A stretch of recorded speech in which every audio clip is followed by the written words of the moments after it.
আগের পর্বে আমরা নীলাম ভ্যালি থেকে হার্শিল আর হার্শিলে থেকে পুরো গ্রামটা এক্সপ্লোর করেছি, তার সঙ্গে গঙ্গার ধারে অনেকক্ষণ সময় কাটিয়েছি নেচারের মধ্যে। এই ভিডিওতে থাকছে হার্শিলের পুরো sight scene. Good afternoon friends, আমরা এখন হোটেলে লাঞ্চ করে তারপরে আমরা একটু বেরিয়ে পড়ছি। এবার দেখি গ্রামটা একটু ঘুরবো। বিভিন্ন মন্দির আছে, যেমন কল্প কেদার, তারপরে লক্ষ্মীনারায়ণ মন্দির, এগুলো দেখব। আর কি আছে সেগুলো আর একটু এক্সপ্লোর করব, তো সেই জন্য বেরোচ্ছি। এখানে আমরা আছি GMBN এর প্রপার্টি। আর এইখানে দেখুন, এখানটা দেখুন, এদিকে পাহাড়, এদিকে একটু হালকা করে চাঁদও দেখা যাচ্ছে। জানি না ক্যামেরায় কতটা ক্যাপচার করবে। পুরো দিকটাই পাহাড়ে, একদম মানে চারিদিকটাই পাহাড়ে ঘেরা। সামনেটা এখানটা দেখুন, অ্যাপেল অর্চার্ড। এখন গাছগুলো শুকিয়ে গেছে। আর এদিকে বরফের পাহাড়।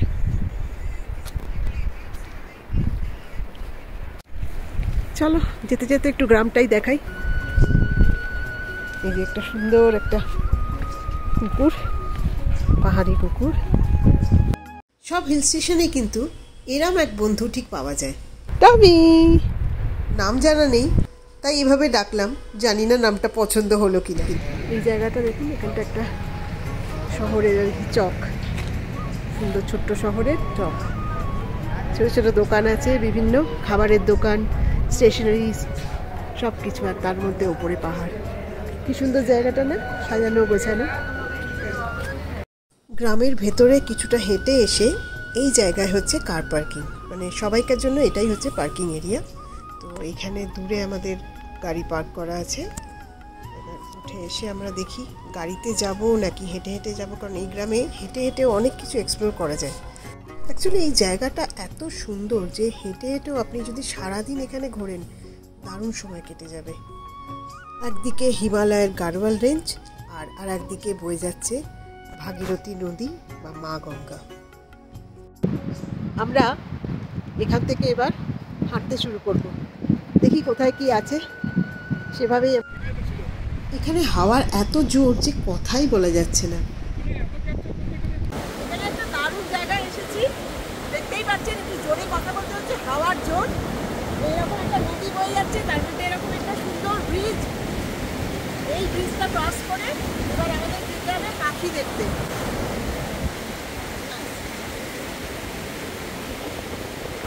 যাচ্ছি আমরা বাগরি ভিলেজ। আমরা গিয়ে তারপরে দেখাচ্ছি কি আছে এই ভিলেজে, কেন আমরা যাচ্ছি। এই ভিলেজটা না দেখবার মতো। সামনের যে রাস্তাটা দেখছেন, এই রাস্তা দিয়ে সোজা হেঁটে গেলেই বিভিন্ন মন্দির আর এই বাগরি ভিলেজ আমরা পেয়ে যাব। তাই এখন হাঁটতে শুরু করেছি, জানি না কতটা হাঁটতে পারবো।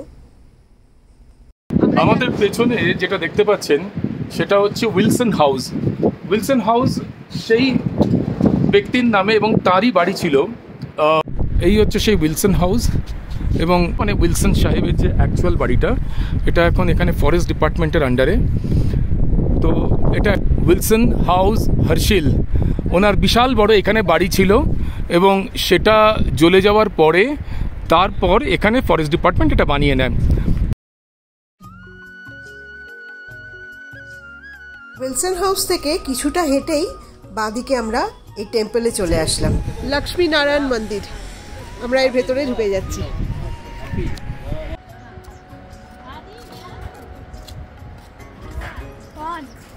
শ্রী লক্ষ্মীনারায়ণ মন্দির,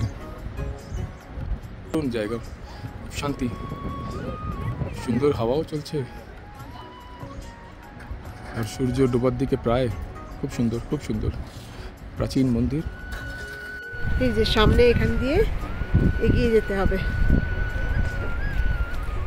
চারিদিকে দেবদার গাছ।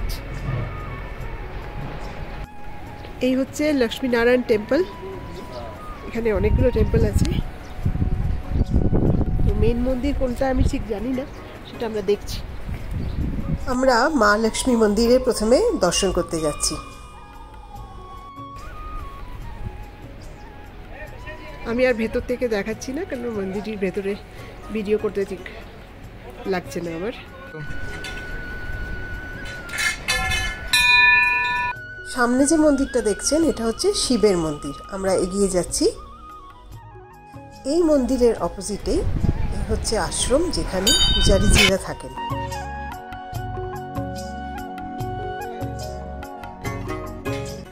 আর এই হচ্ছে মেন মন্দির, লক্ষ্মী নারায়ণজির মন্দির, মা লক্ষ্মী আর নারায়ণ দেবের মূর্তি। এখানে হনুমানজি আছেন, এখানে শ্রীরাম, খুব সুন্দর কাজ করা, খুব ভালো লাগছে। ভেতরটা একেবারে ঠান্ডা, এখান থেকে প্রদক্ষিণ করা যায়। এই জায়গাটা থেকে আবার গঙ্গার ঘাট, তো সেখানটা আমরা যাচ্ছি। চলুন, এখান দিয়ে এই যে মা গঙ্গা বয়ে যাচ্ছে, আর এদিকে পুরোটা হচ্ছে অ্যাপেল অর্চার্ড। এই দেখুন ছোট ছোট পাতা বেরিয়েছে এখন, কিছু কিছু গাছে ম্যাচিওর হবে না, পাতার উপর থেকে লাল লাল যদি দেখা যায় আপেলের ফুলও বেরিয়েছে। ওই দেখো, ওই দেখো, ওইটা ওইটা ওই গাছ। হ্যাঁ হ্যাঁ, না এখানে বোঝাই যাচ্ছে একটু একটু অ্যাপেল। এইগুলো ঝরে যাবে, গিয়ে অ্যাপেল আসবে, সেটাই বললো। নদীর দিকে একটু এগিয়ে যাচ্ছি, চলে এসেছি আমরা নদীর কিনারে। এখানে একটা ঘাট মতো করা আছে। পুরাণের কথা অনুযায়ী এই যে নদী বয়ে যাচ্ছে, এখানে কিন্তু ভাগীরথী ও জলেন্দরী নদী একসঙ্গে বয়ে যাচ্ছে এবং তাদের মধ্যে একটা দ্বন্দ্ব চলত। তার জন্য এই এলাকার খুব অশান্তি ছিল। তখন ভগবান বিষ্ণু নিজেকে শিলার আকারে ধারণ করে এই দুই নদীর মাঝখানে বিরাজ করেন এবং তখন তাদের দ্বন্দ্ব শেষ হয়।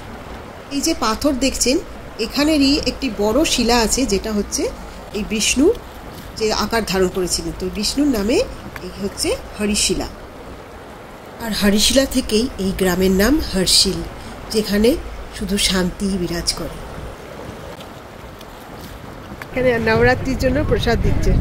खीर जो थोड़ा थोड़ा ले, मतलब आर्मी ये सब आए थे पूजा के लिए? हाँ पूजा के लिए उसने आज खाना बनाया। अच्छा अच्छा, लाया आज। हाँ बहुत, हम तो नसीब वाले हैं कि हम लोग को भी मिल जा रहा है। हाँ हाँ, वी आर ब्लेस्ड, আমরা প্রসাদ পেয়ে যাচ্ছি আজকে। Nandini please take it. হ্যাঁ হ্যাঁ, আমাদের ভোগের প্রসাদ দিচ্ছেন। Thank you. আমরা এই মন্দিরে এসেছিলাম, তারপরে এখানে নবরাত্রি পুজো হয়েছে, ইন্ডিয়ান আর্মি থেকে এখানে রেখেছে, তো আমাদের এই ভোগ দিয়েছে। আজকে আমাদের ভাগ্যে এটাই ছিল, কোথা থেকে প্রসাদ পাবো। দারুণ লাগছে। हर हर गंगे, हर हर महादेव। ये लक्ष्मी नारायण मंदिर ना हमारे ससुर पिताजी रहे हैं यहाँ, अपना घर बनाया था यहाँ पे जी। यहाँ हरी शिला जिस नाम से हर्षिल पड़ा यहाँ, अच्छा, तो इसलिए उन्होंने हरि का लक्ष्मी नारायण का मंदिर बना दिया। अच्छा, और ये करीब 107-8 साल पुरानी है। ये 108-9 साल पुराना हो गया। লক্ষ্মীনারায়ণ মন্দির ঘুরে এবার আমরা যাচ্ছি বাগড়ি ভিলেজ। ভিলেজে গিয়ে বলবো কেন এখানে যাচ্ছি। লাল দেবতার মন্দির আছে, আর ভিলেজটারও একটা খুব বিশেষত্ব আছে, সেটাকেও আমরা এক্সপ্লেন করবো। আর এই সামনে এই বরফের পাহাড়টা একটু দেখুন, কি সুন্দর যে লাগছে। আর কিন্তু ওপরে এই যে সূর্যের আলো পড়েছে না, চিকচিক করছে, মনে হচ্ছে দেখে বরফের উপরে বার্নিশ করে দিয়েছে কেউ। এই যে যেখানে অনিন্দ বসে আছে ওখানে একটা বোর্ড আছে, দেখুন এখানে লেখা আছে যে রাষ্ট্রপতি পুরস্কার পেয়েছিলেন। এই বাগড়ি ভিলেজ পরিষ্কার পরিচ্ছন্নের জন্য রাষ্ট্রপতি পুরস্কার পেয়েছিল একসময়। আমরা যে নেলাং ভ্যালি গেছিলাম, সেই নেলাং গ্রাম যে ছিল বা জাদুম যে গ্রাম, সেই গ্রামের লোকেরা যুদ্ধের সময় সেই গ্রাম যখন খালি করতে হয়েছিল, তখন এই বাগড়ি ভিলেজে তাদের সরকার থেকে থাকার ব্যবস্থা করেছিল। এই বাগড়ি ভিলেজের বাসিন্দারা হলো জট ভুটিয়া উপজাতি। উত্তরাখণ্ডের এই গ্রামকে ঘোস্ট ভিলেজও বলে।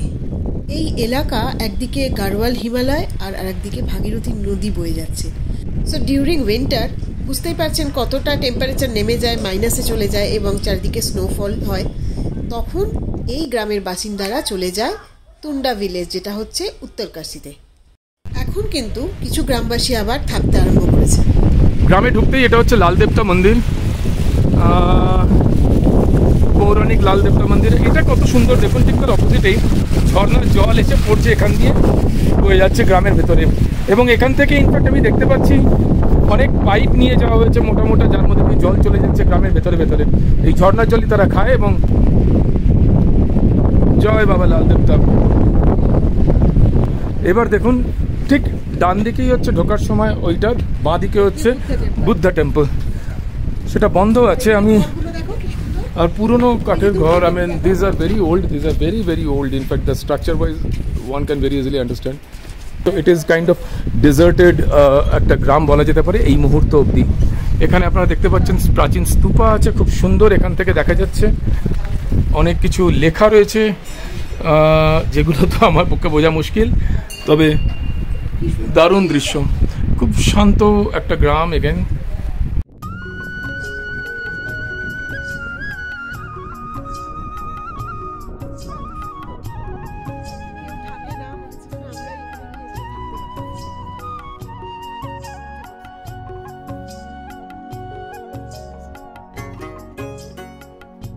এখানে বেশিরভাগই হচ্ছে সব হোমস্টেতে পরিণত হয়ে যাচ্ছে, সেইটা একটু প্রবলেমের, কারণ এর যে ন্যাচারাল ব্যাপারটা সেটা খারাপ না হয়ে যায়, বিউটিটা খারাপ হয়ে যাবে। কারণ ক্রমশ দেখছেন এই যে হোমস্টেগুলোকে এরা ভেঙে চুরে নিজের মতো সিমেন্টের করে নিচ্ছে, মানে হোমস্টের জন্য মানে কাঠের বাড়িগুলোকে commercialization is spoiling the whole thing now. কিছু করারও নেই, তার কারণ এদের এখানে জীবিকা বলতে কিছু নেই, এরা এর মাধ্যমেই যা পয়সা উপার্জন করছে, দুটো পয়সা দেখতে পাচ্ছে, উইচ ইজ ফাইন। কিন্তু হ্যাঁ, এটাও ঘটনা যে সেটাতে খারাপ হয়ে যাচ্ছে। সরষে ক্ষেত অ্যাবান্ডন হয়ে আছে নিজের মতো, বীজ ফিজ ফেলে দিয়ে গেছিল নিজের মতো, বাকি কেউ থাকে না, ওইসব তালা মারা। সত্যি আমার তো খুব থাকতে ইচ্ছে করছে এখানে, মনে হচ্ছিল একটা রাত যদি এখানে কাটাতে পারি। এখানে যারা থাকতো তারা কতটাই ব্লেসড, দেখেছেন এরকম বাড়ির পেছনেই এরকম পাহাড়, বরফের পাহাড়। এইটা দেখো, এই যে হাটগুলো দেখছেন এগুলো কিন্তু সব কাঠ আর স্টোন দিয়েই বানানো। অপূর্ব এই কাঠের কাজ প্রত্যেকটা বাড়িতেই দেখতে পাচ্ছি। আর এর ঠিক ওপরেই হচ্ছে এরকম। এই কাঠের হাটগুলোর ভিতরে কেমন দেখতে হয় তার জন্যই ঢুকে গেলাম একটা ঘরে। এখানে হচ্ছে ভেতরের আর একটা রুম।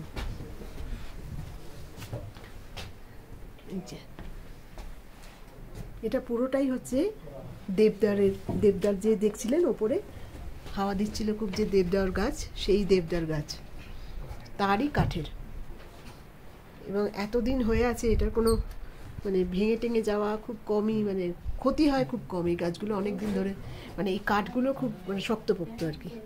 কাঠের কাজগুলো দেখছেন কি সুন্দর, দেখবার মতো। आप ही का ये घर है? हाँ, ये घर हमारा। तो आप कब चले गए थे? हम लोग ये चले जाते हैं, हम तो ये नवंबर दिसंबर में चले जाते हैं मैम। और फिर अभी आए, कब आए? हाँ, मैं तो अब 2 दिन हो गए मुझे मैम। আচ্ছা, अभी यहाँ पे रहेंगे? खाली এক্ষুনি আমার যে ভদ্রলোকের সঙ্গে কথা হলো, উনি হচ্ছেন এখানকারই, মানে ওই নেলাং আর যাদুম ওইখানকারই উনি লোক, এবং উনি মাইগ্রেট হয়ে উনি মাঝে মাঝে এখন টুন্ডা বলে একটা ভিলেজ আছে সেখানে ওরা চলে যান। তো এখন উনি কিছুদিনের জন্য এসছেন। ওই ঘরটা যেখানে আমি মানে ছবি নিচ্ছিলাম সেগুলো হচ্ছে ওনারই ঘর। তো আমি ওনার সঙ্গে কথা বলছিলাম, তো তখন বললো যে আমরা মাইগ্রেট করি মাঝে মাঝেই, কখনো 6 মাস গরমের সময় এখানে থাকি, আবার ডুন্ডায় চলে যাই, ঠান্ডাতে ডুন্ডাতে থাকি, এরকমভাবে ওদের মাইগ্রেট করা হয়। নেলাংয়ের নাম দিয়ে এখানে নেলাং হোমস্টে করে দিয়েছে। হোমস্টে তো করেছে, সবই ঠিক আছে, কিন্তু এত ভিড় বেড়ে যাবে তখন আর এই গ্রামের সৌন্দর্যটা কিন্তু কিছু থাকবে না।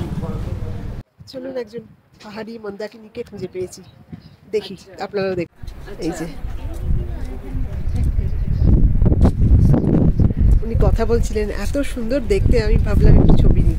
হয়তো মন্দাকিনীকেই আমরা এখানে, মানে গ্রাম তেরি গঙ্গা মাইলি, গঙ্গার গ্রাম হচ্ছে এই গ্রাম, তো পেয়ে গেছি হয়তো এখানেই তাকে।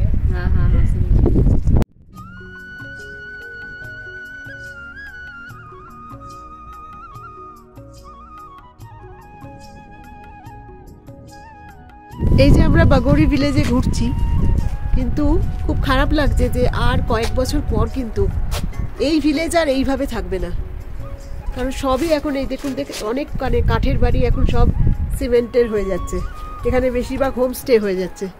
তো সেই এই বাড়ি আর দেখতে পাওয়া যাবে না হয়তো, তাই যতক্ষণ পারি একটু দেখেই নিচ্ছি।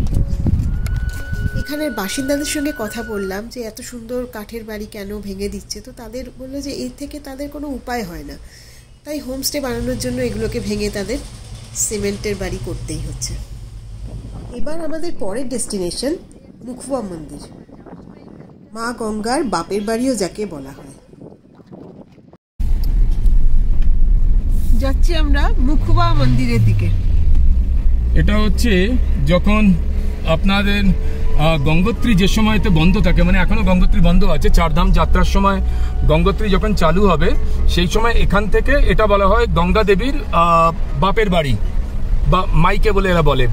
তো মুখবা হচ্ছে একটা স্থল যেখানে ওখান থেকে দেবীর প্রতিমা এখানে নামিয়ে এনে এখানেই পুজো করা হয় বাকি বছর।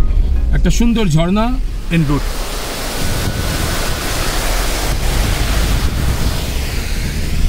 আর মুখবাটা হচ্ছে হর্ষিলে থেকে, মানে বাগরি থেকে আমরা যাওয়ার পথে হর্ষিলে এসে, বাগরি থেকে হর্ষিল ইজ অ্যাবাউট 600 মিটার, হর্ষিলে থেকে অ্যাবাউট 3 কিলোমিটার্স মুখবা মন্দির। তো সেটাতে রাস্তায় এখন আছি। আমার ডান হাতে পুরো পাহাড়ে, মানে বরফ ঢাকা পাহাড়, রাস্তা খুব ন্যারো কিন্তু খুব সুন্দর। আমরা পৌঁছে গেছি মুখবা মন্দিরে। ওপরে যেটা দেখতে পাওয়া যাচ্ছে ওইখান থেকে সামান্য একটু ট্রেক করতে হয়, সামান্য ট্রেক মানে কি সামান্য একটু সিঁড়ি দিয়ে উঠে তারপরে যেতে হয়। এখানে পার্কিং আছে, পার্কিং এইটাই আর কি যা আছে। আর ওপরে এদিকে দেখা যাচ্ছে সুন্দর একটা বরফে ঢাকা মন্দির, তার সামনে আগে আপনাদের আরও জানাচ্ছি এটা সম্বন্ধে মন্দিরে গিয়ে। এই মুহূর্তে মুখবা মন্দিরে আছি। এটা হচ্ছে অ্যাকচুয়াল গঙ্গোত্রীর যে দেখালাম এক্ষুনি আপনাদেরকে, গঙ্গা দেবীর মূর্তি এখানে রাখা হয় যখন গঙ্গোত্রীতে প্রচণ্ড স্নোফলে ভর্তি হয়ে যায়। তার পাশে এটা দেখছেন গঙ্গা দেবীর ভাই, যেটা পূজারী জানালেন সেটা হচ্ছে সোমেশ্বর দেবতা, বলা হলো কিং অফ হিমালয়। আচ্ছা, তার পাশেও একটা ছিল which have missed, let me check that. আর একটা পুরনো গ্রাম আমি দেখতে পাচ্ছি যেটা এই মন্দির এবং তার চারপাশ নিয়ে এখানে গড়ে উঠেছিল, এখনও আছে। বাড়িগুলো খুব সুন্দর পুরনো। যাবো আমরা ওদিকে যাব। সিঁড়ি দিয়ে উঠে আমরা এই মেন মন্দিরে চলে এসেছি। সামনেই যে মা গঙ্গার পাথরের মূর্তি দেখতে পাচ্ছেন, এই মূর্তি পূজিত হয়। আর এই যে স্বর্ণ মূর্তি দেখছেন, এই মূর্তি শীতকালীন সময় গঙ্গোত্রী থেকে এনে এখানে পূজিত হন এবং চারধাম যাত্রার শুরুতে আবার নিয়ে যাওয়া হয় গঙ্গোত্রীতে। এই জন্যই এই মুখবা মন্দিরকে মা গঙ্গার বাপের বাড়ি বলা হয়, যেখানে উনি কিছুদিন এসে থাকেন। এবার চলে যাচ্ছি পাশের মন্দির, মা গঙ্গার ভাই সোমেশ্বরজির মন্দির। চলুন ভেতরটা ঘুরে দেখি। এই যে পালকি রাখা আছে, এই পালকিতে করেই মা গঙ্গাকে গঙ্গোত্রীতে নিয়ে যাওয়া হয়। এবার দেখুন এই ঐতিহাসিক ঘণ্টা, উইলিয়াম সাহেবের দেওয়া। এটা নাকি জোরে বাজালে ওই সামনের পাহাড়ের পিকের থেকেও শুনতে পাওয়া যায়। এটা হচ্ছে এখানকার পূজারীদের বক্তব্য। ভালোভাবে লক্ষ্য করলে দেখবেন আমরা ওখান থেকে দেখতে পাচ্ছি একটা ধারা নেমে এসে গঙ্গাতে মিশে যাচ্ছে। যদিও এখনও খুবই মানে পাতলা হয়ে গেছে ওটা, বাট বর্ষার সময় খুবই নাকি জল থাকে। ওপরে বরফের থেকে নেমে আসছে ঝর্ণা, এসে এখানে গঙ্গায় কোথাও একটা মিশে যাচ্ছে এইখানে। আমরা কিন্তু মন্দিরের ওখানেই আছি, পাহাড়ের ওপরে। খুব সুন্দর দেখতে লাগছে, ফুলের গাছগুলো অসাধারণ। আর বরফের পিকগুলো বা রেঞ্জগুলো এখান থেকে দেখতে অস্বাভাবিক সুন্দর লাগছে। সূর্য প্রায় ডুবুডুবু অবস্থা, আর গঙ্গা নিচে দিয়ে বই চলছে কলকলিয়ে। আজকের এই লাস্ট স্পট ছিল আমাদের মুখবা মন্দির। তো এখানে দেখা হলো, খুব ভালো দর্শন হলো। পূজারীদের ভিডিওটা এখানেই শেষ করছি। আবার দেখা হবে কালকে, নতুন দিন নতুন চ্যাপ্টার। আর ভালো লাগলে প্লিজ সাবস্ক্রাইব, লাইক আর share our channel please. Thank you. নতুন নতুন বিভিন্ন জায়গায় আমরা ঘুরবো আর আপনাদের এই ভিডিও করে দেখাবো। Good night.